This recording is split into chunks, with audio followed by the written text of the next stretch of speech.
Good evening, I'm Jeff Hastings. This is CTV News at 5. Tonight, book ban Plan B, the province's updated rules after a leaked list led to public uproar. Sports forum fallout, confirmation of gender and the impact on girls' teams. And a clinic at the core of Edmonton sports medicine is closing. CTV Edmonton, local breaking news with Jeff Hastings. The Alberta government has revised its school library book ban, saying it's now only targeting visual depictions of sexual acts. CTV's Nariman Issa has been working on this and joins us now live. Nariman, why the change to the original order? Well, Jeff, the education minister says this updated version will prevent misinterpretation. Now, Dimitrios Nicolaides says the changes were made in response to the Edmonton Public School Board planning to pull hundreds of books from its shelves. The president of the Teachers Union says clarity about the rules should have come sooner. It takes time to record and manage classroom libraries, and this legislation has already become one more thing for teachers to do without adequate time or resources. The Alberta government says books in schools that have images and illustrations of a sexually explicit nature will not be allowed. However, written descriptions of sex are okay. It will require school boards to be transparent about its books, including establishing a listing of all school literary materials other than those contained in a classroom collection. And a list of books in classrooms need to be made available to parents if asked. Now, last week, there was international outcry over banned books, with The Handmaid's Tale author Margaret Atwood posting about it. One political scientist says this was a case of poor policy implementation. Had they gone through the process of consultation with the school boards, with library associations, they might have prevented this, fairly embarrassing for them, I think, instance where, they wrote a ministerial order, it was complied with, and then they said, oh no, that's not what we meant. Now, school boards will have until the first week of January to remove any book that does not comply with this order.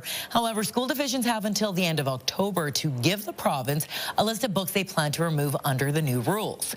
And the Edmonton Public School Board says division staff will proceed with implementing the revised government order. Jeff. Nariman, thank you. As athletes in Alberta sign up to play school sports this fall, girls are being given a provincially mandated form that requires them to confirm their sex at birth. One young athlete doesn't want to have to write down personal information and is concerned about wider implications. Connor Hogg has more. 14-year-old Natalie Elzinga was excited for volleyball tryouts at her St. Albert school. That is, until she was told something was preventing her from taking her shot. I got pulled aside to a whole different gym saying that I had to sign this form or I wasn't allowed to try out and I wasn't allowed to step onto the court if this form was not signed. Elzinga was given this form that follows the province's new Fairness and Safety in Sport Act. It requires women and girls and the parents of those under 18 to confirm they were born female in order to play competitive sports. I'm not trans, I'm not queer in any way, shape, or form, but I know that this is terrifying for people who are. St. Albert Public Schools says the forms are being distributed and collected by coaches when students try out for a team. It says the forms will be kept at school offices and not given to the province. Edmonton Public says it will do the same. Edmonton Catholic schools are using a digital form with access restricted to authorized administrators and office staff. Under the province's new rules, boys don't have to fill out these forms, a decision Elzinga's mom questions. They don't care about trans athletes in sport. Otherwise, they would care about all trans athletes in sport. They care about girls specifically and limiting what they can do. The press secretary for the Minister of Tourism and Sport says it's the responsibility of sport organizations to verify requirements are met and to maintain personal information while following privacy legislation. The ministry says the act will make sport safe, accessible, and fair for all Albertans, and the province has no plans for similar legislation for boys at this time. In the end, Elzinga decided to hand in the form, but not before crossing out the words fairness and safety. I know that there are so many people on that court in my class who are not able to talk, and I just want them to be able to, again, feel safe, feel protected, like a child should. Connor Hogg, CTV News, Edmonton. Some people who live in the Highlands area want a bridge housing project in the neighborhood put on hold. Jasper Place Wellness Center plans to build healing houses at this city-owned site at 111th Ave and 61st Street. The units would be for homeless people who've been released from hospital to heal in and access support to find permanent housing. People who live in the area say they've been left in the dark about the project and want their questions answered before it moves forward. Councillor Tim Cartmel put forward a motion to defer the sale of the land for further consultation. That motion was voted down. While communities seek comfort, people are dying in our streets. They are losing limbs. They are dying preventable deaths from untreated mental health issues and addictions. Every delay is not just a process or a conceptual exercise. It is another death. There are some people in Highlands that know what they think might happen here, and they're pretty supportive of that. Imagine if we had taken the time to tell the entire community back in May what might happen here. Moments ago, city councillors agreed to sell the land for $1 and provide a grant to Jasper Place Wellness Center. They did the same for a site in the Calder neighborhood. St. Albert's Dine and Shop Week has begun. Throughout the week, downtown St. Albert's culinary and retail scenes will come to life. Exclusive promotions, new menus, and entertainment will be offered. Organizers say the week-long event showcases the city's diversity and charm. There have been some businesses that have left the area just because it isn't like a real downtown, and that makes me sad. We would love to see, because I have a business down here too, we'd love to see this downtown area flourish and just see what we can bring downtown here. Dine and Shop Week wraps up on Saturday. Well, wildfire smoke has returned to the city and may hang around for the next couple of days. The city has been between the moderate risk to high risk ranges for most of today. Environment Canada recommends limiting or rescheduling any outdoor activities. We may see a bit of improvement in the air quality tomorrow. And smoke aside, Josh, another nice day after a nice weekend. Yeah, temperatures into the mid-20s through the weekend, mid to upper 20s today, and again tomorrow. As far as the air quality, it's at a 5 right now, which is in the moderate risk range.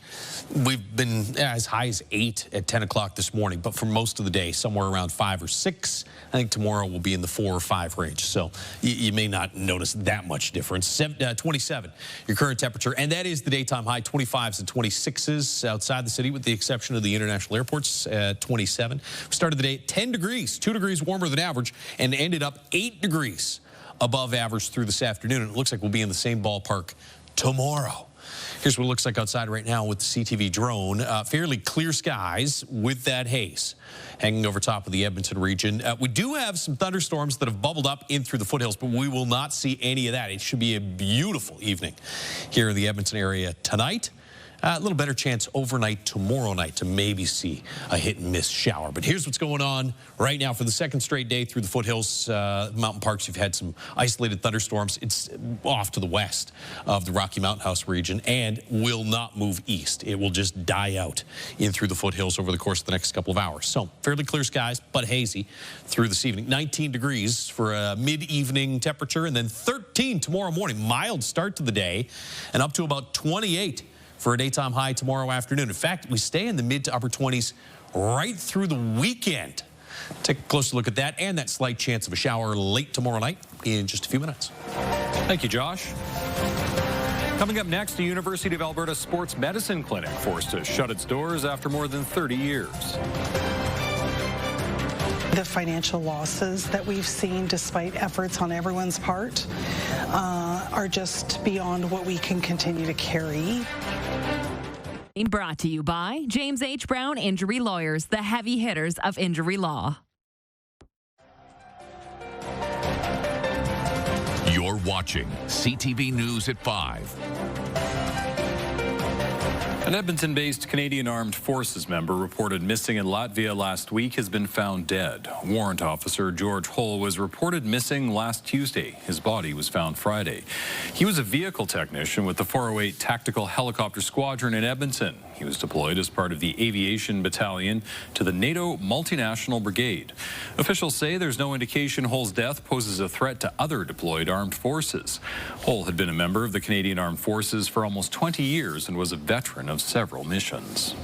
The Prime Minister visited Hull's brigade last month. He posted online, "On behalf of all Canadians, I offer my deepest condolences to Warrant Officer Hull's family, friends, and to all those who served with him."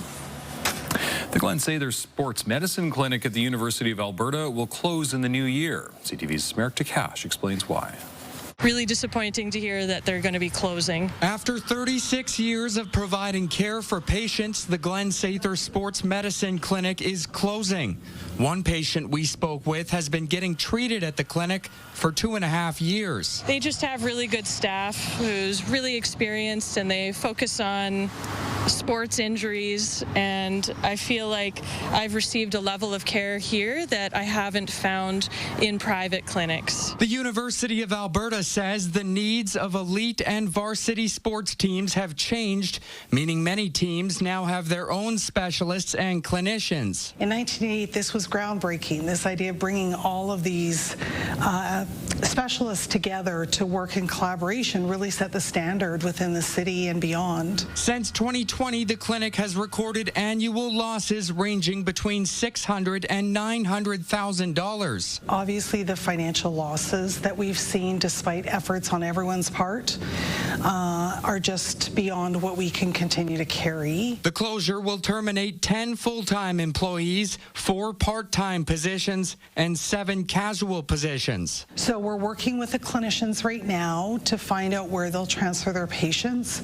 A number of our clinicians have their own clinics elsewhere in the city, so they were working part-time at the Sather Clinic, and so we'll work with them. By the end of September, every patient will get written confirmation from the clinic for where they'll continue to receive care. The clinic will close its doors for good on January 7th. Merrick Takash, CTV News, Edmonton. Air Canada flights will continue despite flight attendants resoundingly rejecting the company's latest wage offer. The magnitude of the defeat. I mean, I can't remember the last time that 99% of the members overturned or voted down the deal negotiated by their own leadership. So it suggests that they're very, very upset. The rejected tentative deal raised wages for workers and established a pay structure for time worked when aircraft are on the ground. It included a 12% salary increase this year for most junior flight attendants, an 8% bump for more senior members, and smaller raises in the following years. The wage issue will head to mediation and then to arbitration if necessary. There will be no strike or lockout, meaning flights will continue to operate. Premier Danielle Smith is in Colorado to promote the province as a reliable energy partner.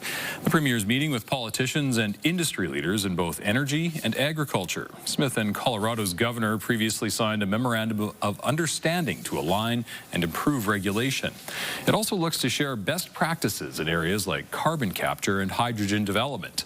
In 2024, bilateral trade with Colorado totaled nearly $6 billion. Smith's trip wraps up Wednesday. Canada's first artificial intelligence minister is in Edmonton, speaking with local leaders in the rapidly growing field. The capability frontier starts with the researchers and the academics. Alberta's Machine Intelligence Institute is one of Canada's 3 AI centres. It hosted a fireside chat with Evan Solomon today to discuss Canada's productivity related to AI. The Institute says it hopes Ottawa will help create more opportunities for the AI sector in the future. Continue to, on our side, be able to push forward the frontiers on the research side, help startups here be able to, grow and leverage the incredible talent and technology that we have here. Tomorrow, the Institute will once again play host to the federal government. A number of ministers will be on hand to discuss funding for AI training for energy workers. Still to come, an Alberta festival celebrates 20 years of art, performance, music, and more. Just so much activity, just to reflect the soul of the old Alberta Avenue neighborhood. Organizers are celebrating a successful Kaleido Family Arts Festival. The event marked its 20th anniversary over the weekend. Street performers, live music, theater, and dancers took over 5 blocks of 118th Avenue. A basketball competition was also held throughout the weekend. Organizers say this year felt like the Kaleido Fest of old. It seems like our visitors are coming back, our artists are coming back, the weather was beautiful, and we are just so excited that we have arts on rooftops and balconies, Indigenous village, car shows, just so much activity, just to reflect the soul of the old Alberta Avenue neighborhood. More than 800 artists took part in the festival. I'm having fun outside on a beautiful weekend, another warm day, and more to come? Yeah, 26 and 25 for highs over the weekend. Today, 28 now for a daytime high, and we'll be in the same ballpark tomorrow. And skies are going to look a lot tomorrow like they do right now as you look through the Action Furnace River Valley Skycam. Action Furnace fixed right, or it's free. 27 degrees currently with a little bit of thin haze out there. 26 in Red Deer, 27 Grand Prairie, Peace River. The one spot not in the 20s is Fort McMurray at 19 degrees right now. Mid-20s, though, in 3 Central Alberta. Almost everybody's going to be into the 20s tomorrow in most areas. Mid to upper 20s for daytime highs. Pretty clear skies across most of the province. One little splotch there over the Swan Hills region, some elevated terrain, so it's easier for you to get some pop-up shower and thunderstorm activity. And then here as well, in through the foothills, we've had some scattered thunderstorms. All of those, as we said, will fizzle out over the course of the next couple of hours. So no threat tonight in the Edmonton region for showers or thunderstorms. There's tomorrow morning sunny skies to start. Sunshine through the afternoon. Again, a little hazy. Air quality health index, much like today, should be in the moderate range. Maybe at times in the low risk range. We might see a little bit of thinning of that. But watch is some showers and thunderstorms that'll bubble up to the west. It's actually a low pressure system that's going to ride across the north here. That'll set off the best chance for showers and thunderstorms north of Fort McMurray tomorrow. And you can see late tomorrow night, this is 11 p.m., around the Edmonton area, off to the northwest of the city into parts of northeastern Alberta, some hit and miss showers and potentially some thunderstorms. So no guarantee that we get any of this precipitation in the city, but if we're going to see anything at all, it will be late tomorrow night or into the overnight period. By the time we get to Wednesday, it all moves out once again and skies once again start to clear. 13 degrees for a morning low here in the city. Should be a little cooler, closer to 10 for outlying areas, and looks like we're somewhere in the 9 or 10 degree range as well across most of central and northern Alberta. 28 for Fort McMurray, big warm up from today. 28 as well into Cold Lake. You can see the sunshine across the northeast through the day. But then, well, there's your showers and thunderstorms by tomorrow afternoon in Slave Lake, and by tomorrow night, that sweeps into northeastern Alberta. Grand Prairie, Whitecourt, Edson, a little bit of extra cloud cover there, but mid to upper 20s. Should be in the mid to upper 20s as well for Red Deer, Lloydminster, and Coronation. Highs of 27 or 28 degrees. And here in Edmonton, we'll get into that range again. Light wind overnight tonight, and for most of tomorrow, 13 degrees in the morning, sunny with a little bit of haze, and 28 tomorrow afternoon. The Oilers and $75,000 cash bonus prize in the Mighty Millions Lottery has a deadline of midnight Friday. You got to get your tickets by then to win the 2 lower bowl season seats and $75K. Go to mightymillionslottery.com. Here's your 5-day forecast. 28 tomorrow, 26s, 27s for daytime highs Wednesday, Thursday, Friday. Again, that slight risk of a shower overnight Tuesday night into early Wednesday morning, but then it's dry after that right through into the weekend. Still in the mid-20s Saturday and Sunday. Better chance for some scattered showers early next week. And we're back closer to 20 for daytime highs for most of next week, which will actually put us back a little closer to average. Over the next 5 or 6 days, though, way above the seasonal average high. Thank you, Josh. Parks Canada is warning campers and hikers about wolves spotted in Banff National Park. The warning for Two Jack Lakeside Campground will remain in place until further notice. Parks Canada says the wolves have shown bold behavior. It's advising people to use caution when traveling or camping in the area and to carry bear spray. And a small wildfire near Moose Meadows in Banff National Park is now classified as being held. Park officials say it's unlikely to spread beyond its current size of 2 hectares. Over the next few days, crews will work to put the fire out. Smoke may be visible at times from the Trans-Canada Highway and 1A. When we return, photographers capturing the history of Alberta's local watering holes before closing time. There's a lot of stories that have passed between these walls.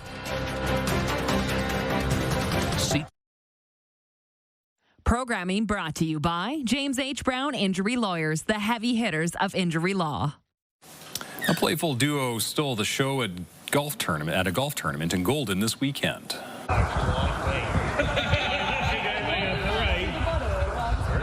CTV viewer captured video of two black bear cubs frolicking and wrestling near the 18th hole.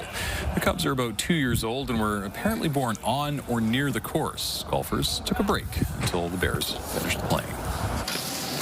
Many Alberta towns have one, an old hotel with a restaurant or bar inside. Many of these buildings are closing down, which is why a group of photographers are documenting this part of prairie history before it disappears. Connor Hogg reports. The Andrew Hotel has stood at the end of Main Street for decades. The social center for everyone to go and meet, Friday nights and go and have a couple of beers after work, and there was probably a dance and a pool hall and romances and bar fights and everything in between. We have our coffee crew, the farmers, whatever, because we don't really have that many restaurants because they come and go. Tonight, the Beer Parlor Project is visiting to preserve the hotel's history. There's a lot of stories that have passed between these walls. Those stories coming straight from the mouths of the people inside. This was in business 1982. It was rebuilt. Before that, it burnt down. I was probably 20 years old when I started coming here. Waitress a lot of folklore. Oh, so you know top condition. Yeah. Stories recorded for posterity and photos taken the old-fashioned way with antique cameras. Like I said, when they're speaking of something, it is a memory that's going to stick with them their entire lives. You hear happy stories, you hear incredibly sad stories, all in one sentence or one paragraph sometimes. Many of these types of buildings tell similar stories. Some have rumors of hauntings, small-town scandals, and legends. All of them are community hubs. But it's pretty close-knit here. When somebody dies, whatever, we tend to gather here always. We have a lot of funerals in here. While many of the people may be gone, some are still here, and the stories remain. The project planning to collect them in a traveling exhibit or a book. 1, 2, 3.